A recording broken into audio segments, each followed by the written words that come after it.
guys, my name is Bill Cannon, Head of Portfolio Management here at Valkyrie. Here is this week's macro summary. Equities are positive Tuesday after the extended holiday weekend following the challenge to stay afloat last week. As expected, the Fed raised interest rates by 75 basis points last Wednesday, moving the inflation fighting strategy from a bit passive to more aggressive. There was a brief relief rally post-announcement, but sure enough, equities turned lower while rates turned volatile, swinging from a high of 3.5% down to 3.2% by Thursday, before settling down to a close at 3.25% on Friday. Current yield curve has moved lower since last week, but still notably higher than a month ago. As you can see, at some points of the curve, rates have bumped up over 50 basis points since last month. The S&P 500 index trended lower through the week, losing about 200 points before settling around 36.75 Friday afternoon.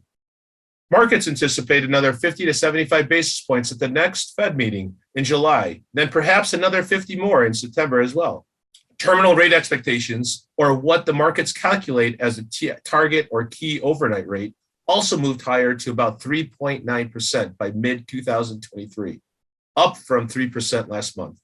Some banks are calling for a terminal rate over 4% based on what current market conditions are and what they think is needed to slow inflation down. Growth prospects are also being reevaluated during this time, with Goldman Sachs calling for a 30% probability of entering a recession over the next year, higher than the 15% previously predicted, and of course, after the latest round of data. With gas prices reaching historical highs and grocery bills trending higher, little relief is anticipated in the near term. While housing starts trended lower last week, then existing home sales also trending a little lower, initial jobless claims remain unchanged at historical lows, with another lower expected indication this week. The University of Michigan Consumer Sentiment, a monthly survey on how consumers feel about the economy, will be released Friday, which is expected to sustain the downward movement close to a 50 level reading, down from about 70 at the beginning of the year. Unfortunately, this too is at a historic low, with previous levels in the high 50s reached during the credit crisis and early 90s. Let's see how markets trend with a somewhat quiet week of economic indicators. See you guys next time.